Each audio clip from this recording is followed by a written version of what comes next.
the only way I can describe it was like a sword going right through my whole soul, getting twisted round and coming right out my back. Never felt pain like that in my life. And I remember picking them up in my hands and thinking, this is my daughter. This is all that's left of my daughter.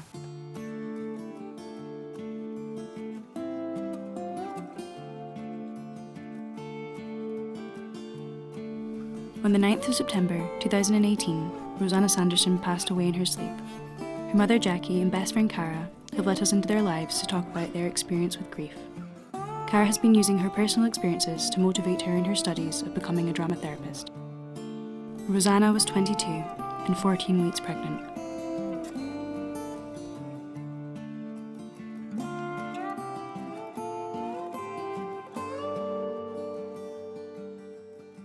She had this vulnerability about her as well, which you were drawn to, because she was so kind and so caring, but also the loudest person in the room. And we never, after high school, we never, fell out, or, we obviously went off to do our different things. I went to Edinburgh, she stayed here and worked, started going to college, and was, about to become a mother.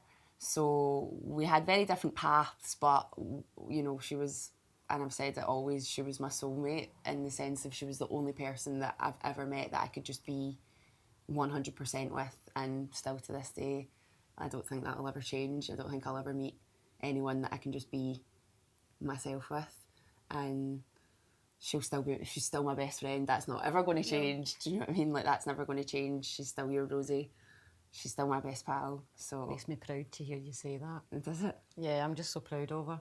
Yeah. Just so proud of everything that she was. And Yeah. the person she was.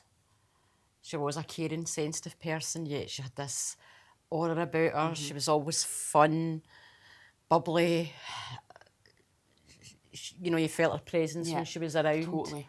I wasn't understanding the feelings that I was feeling, and I wasn't understanding how one day, like what you're saying, you can be okay, and then the next day be so angry or so sad, or can't get out of bed. Like, why is it so choppy? How can I even begin to understand these emotions? And I literally did just stumble. I'd never heard of the 5 stages of grief in my life, because I'd never been educated on grief. It's not something, and that's kind of what I would like to change as well.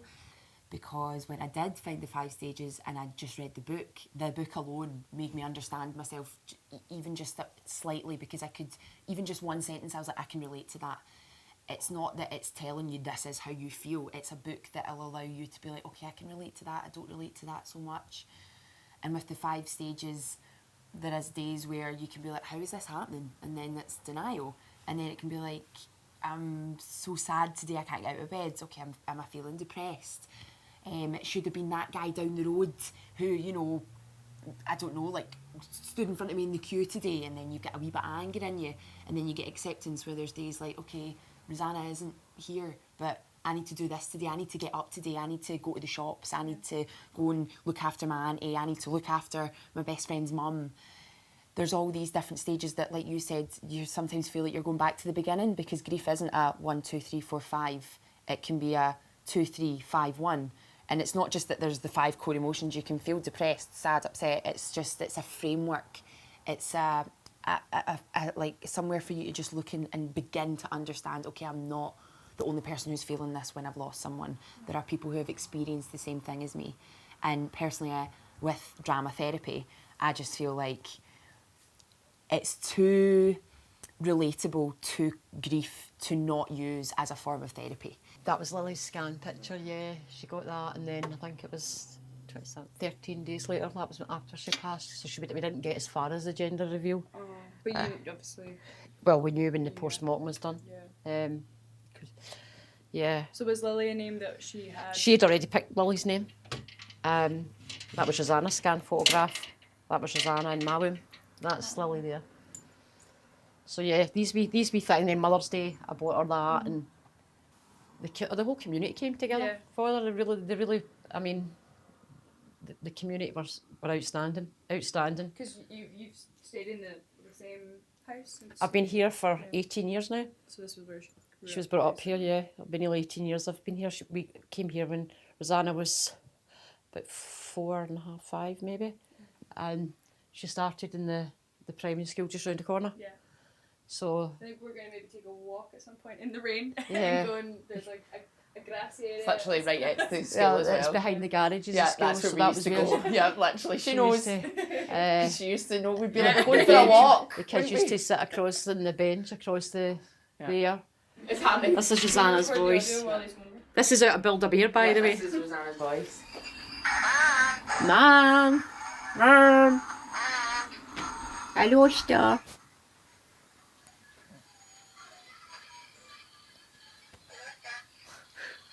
The first, I mean, I know. couldn't, I Yeah. mean, those first days, what was Yeah. I like? Yeah, I had all I that. heard from the room was that. I had to hear her, you know, I had to hear her voice shout, Mum. Yeah. And I went to build a bear factory, and they made me build a bear. I said, I don't want a bear. Yeah, I just want the voice. I just want the voice. But they had to.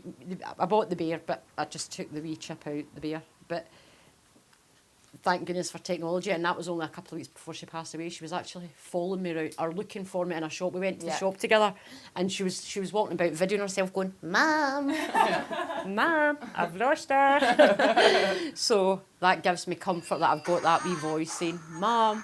So when I want to hear her, and I can relax and that, yeah, I know she's. So that brings me a lot of comfort. And sleeping with her ashes brings me comfort as well. But yeah. So we're going to a wee grassy area? Yeah, this is where myself and Rosanna, at an age that we shouldn't have been smoking, used to tell Jackie we're going for a walk, and we would come across here, and behind these wee garages here we used to just sit, smoke, play, have fun, just do stupid things like do cartwheels, like handstands against the wall, like just really just played. And it's not like you've got a great view of Glasgow, you've got a kind of mediocre view of Busby, but it's, for us, it was just somewhere for us to be that was out with the house, and we could kind of be naughty and you know, mischievous, and we would go down there and play sometimes, and then we got to that age where like, oh, we're too cool, you know, to play in the play bit anymore. So then we would come up here, and being here just now is a wee bit weird, I'll be honest, because like I said, I've not managed to come here much. Yeah. I've managed to walk down there once. But again, that's kind of another part of grief, isn't it? Like, why is it sometimes other things are easier than others? Like right now, I'm okay standing here, but I could come tomorrow and sit and cry for 2 hours. Yeah.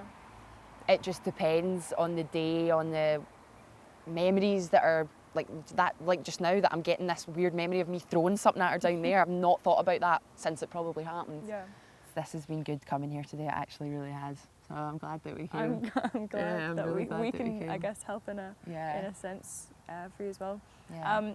If we were to do a wee drama therapy exercise right now, Right. just to change Okay. the tone. Yeah. Maybe not next to this grey wall. Yeah. Yeah. The only thing I can think is, you know, doing the exercise of saying the same thing, but in different ways. Sure. So if we were going in a grief kind of Yep. way, you could try and use the 5 stages as your stimulus for how you're going to say the sentence. It's really cold outside and it's raining. It's really cold outside and it's raining. It's really cold outside and it's raining. Really cold outside. It's raining. It's really cold outside and it's raining. And you can see each stage there. Exactly. In the way. You can yeah. say each stage in those sentences, but that exercise can be used for anything. So this is Rosie and Lily's secret garden. Rosanna's mum decorated it all herself. We've got plaques and loads of little specially made ornaments. A woman at the cemetery, a really lovely woman, super talented, creates them all herself out of like natural bits of bark and wood and just like bits of like, you know, ornaments and little stuff that she's just found. She's so talented. And on this here, these are actually the flowers that were on the sides of the like the hearse, if you will. They were at the side, so they asked us, and they had real flowers in them, but they asked us if we wanted to keep them, and we said yes, because then we put fake ones in and we were able to do this. But we wanted to have like again, like the plaques are kind of just like wee things that everyone wanted to just say. Yeah. You've got, for example, you've got mine, which is Colin, meet you all the way. Colin was a name we used to shout because we loved Colin the caterpillar cake. It's great. It's a great cake. And meet you all the way is the lyric in the song Rosanna by Toto. That's my Facebook profile picture. Yeah, that was because the story behind that is Rosanna just wanted one nice picture. She was like, Cara, just one nice picture where you don't act like an idiot, please. And I went, no chance. No chance. So I pulled her stupid face and she was just laughing. So I love that photo, and it's for me as well, where it's located. I can just, you know, look up and see her there. Yeah, and just see her there. Like Jackie, I'm not overly religious, but I know she's in a higher place than us. I keep her nightie that I bought for her on my pillowcase, and I sleep with that every night. I've not gone one night since Rosanna passed away without that. I've got as well a little kind of candle tea light, which when Rosanna first passed away was a massive thing for me, was just lighting a candle for her every day, and that routine was massive at the beginning. This shows how art therapy and drama therapy, I don't mind showing this, can link together. We did a session where we worked with the art therapist, because there's also an art therapy course at Queen Margaret as well, and we worked with them for 2 hours just to understand the differences and the comparisons. And this was my representation of just anarchy. There was a lot of mess going on in the room, and I don't like mess. So I just kind of drew what I saw. To some, obviously, it means nothing, but for me, doing it was therapeutic.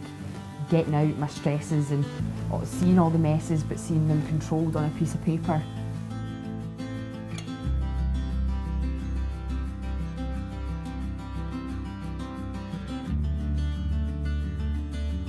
And then that's when you kind of reach acceptance, and you look at it you have to kind of look at it from a different perspective. And you have to look at it from the perspective of, we have to go on, and as much as it's hard, what would that person want for you? And the way I've dealt with my grief and the acceptance part is living for Rosanna and doing everything that Rosanna didn't get to do and was robbed of. And that doesn't make it easier to go on, but it makes it easier to accept that what we had was what we had, and what we can't have will never be.